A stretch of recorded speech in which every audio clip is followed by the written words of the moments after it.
Oh, hello, this is Tak Chong from Walk with Tak. Welcome to my YouTube channel. If you enjoyed this video, please like, subscribe, and share. The goal of my YouTube channel is to make home cooking as part of your daily routines. So each time when you go into the kitchen to cook, you will find it practical, efficient, and fun, and it is effortless to prepare a meal from scratch. The best way to achieve this is to use a cooking approach known as template-based cooking, which is one of the 4 attributes of my fast cooking system. The word fast is the acronym of the 4 attributes, which include flavor chasing, advanced prepping, stir-frying, and template-based cooking. The concept of template-based cooking is very simple.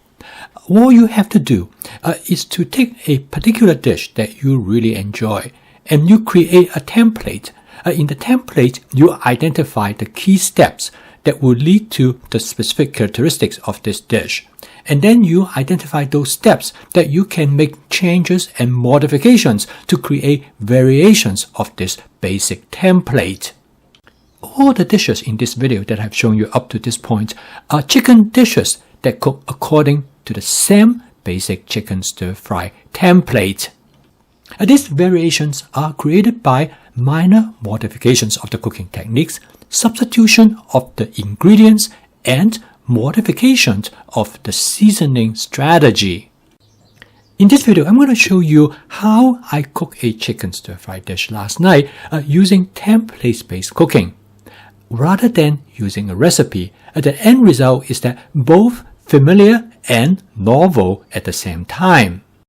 With template-based cooking, each time when you enter into the kitchen, you will be able to cook something new, novel, and creative because you are not bound by a recipe.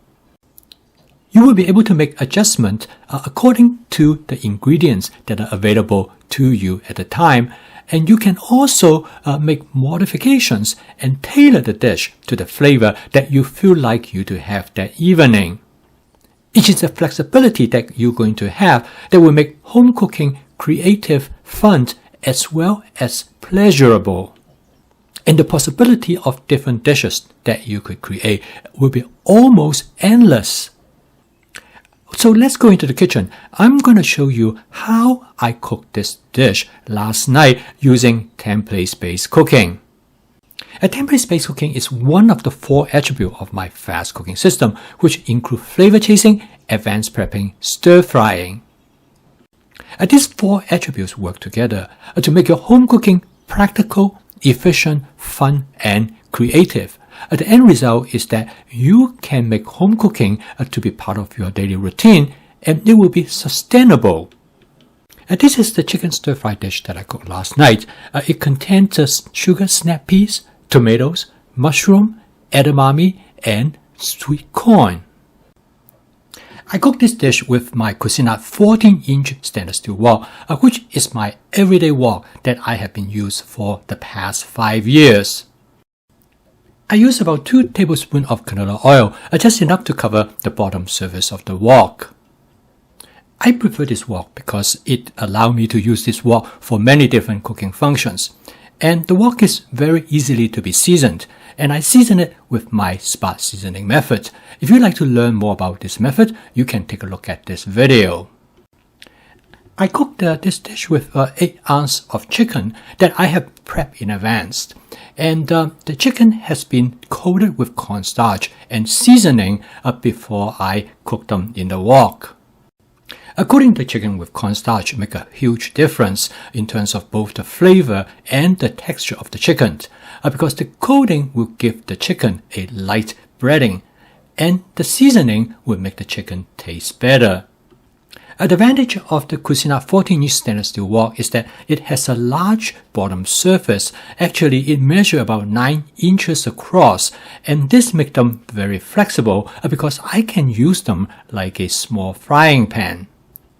This feature is particularly useful for cooking this dish because I use a method known as shallow frying. I spread out the chicken across the surface of the wok in a single layer. I fry them on one side, and then I turn them over to fry on the other side. This method is very similar to deep frying, except you use less oil.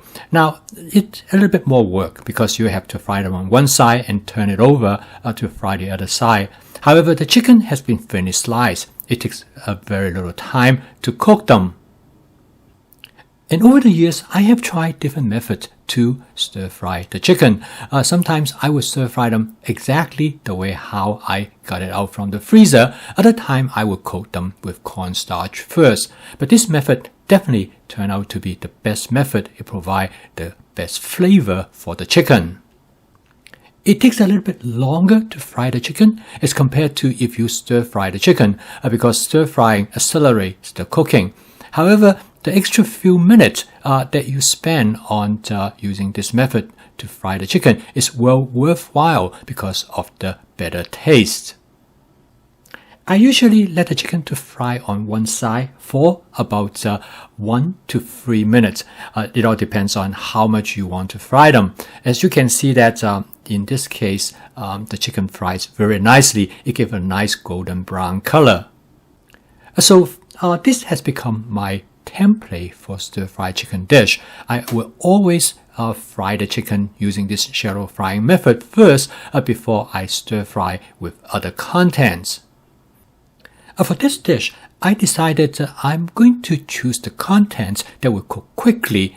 This will allow me to save time in cook this dish. So while I am frying this chicken, I'm going to have the other ingredient ready. This is a good example of sequential cooking, which means that you cook whatever ingredients that you want to cook with least amount of time, you add them toward the end of the cooking process. And now the chicken is almost done. I'm going to add about half cup of sugar snap peas, and I'm going to lay them right on top of the chicken. I purchased about 8 ounces of the sugar snap pea. I used them over several different meals. Next, I add a frozen vegetable mix that contains frozen edamame, frozen sweet corn, and also a frozen vegetable mix that contains carrots, green beans as well. The frozen vegetable, I took them directly out from the freezer because they are all cooked, so I'm just going to let them to warm up in the wok. And next, I add some portobello mushroom that has been thinly sliced.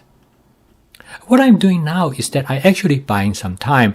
I let the chicken continue to fry and then let the heat to cook the ingredients that I just put on top of it. From this point on, it's going to cook very quickly because all the ingredients that I have put on top of the chicken only require a very brief cooking period. Okay. Next, I switch to my wok spatula. I'm going to stir fry everything together. I mix the chicken with the vegetables, and this will allow everything to cook rapidly. The reason that I choose these ingredients partly is due to preference. I select the sugar snap pea as well as the frozen vegetables, particularly the edamame, because my wife and my son really enjoy them. And also, I select the portobello mushroom because I have them already cut up and ready to go. And but our family love mushroom anyway, so I always have some mushroom on hand ready to be used in stir frying. Again, you can see that cooking this dish is entirely based on a template. Next, I'm going to season this dish. I'm going to use a combination of 2 tablespoons of oyster sauce, 1 tablespoon of hoisin sauce, and then I'm going to use about half tablespoon of a Panda Express orange sauce.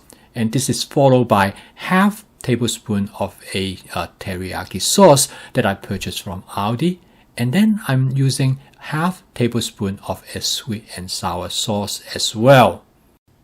Now the dish is almost done. The last 2 ingredients I'm going to add is some colored bell pepper, and this is followed by some cherry tomatoes.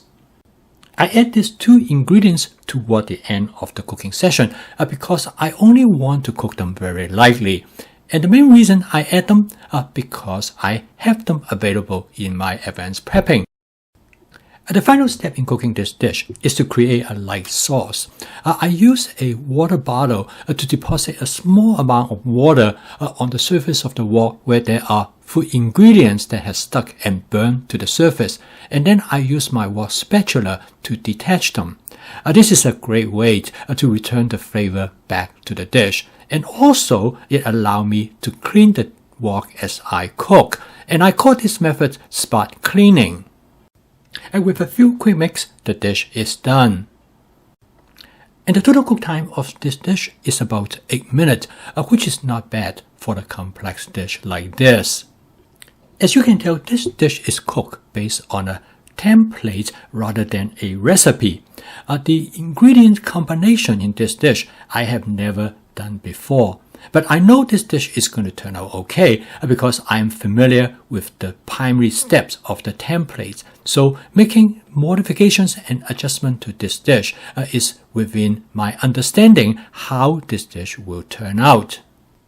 And the ingredients that I included in this dish are partly due to availability and also due to the preference of the people who I am cooking for.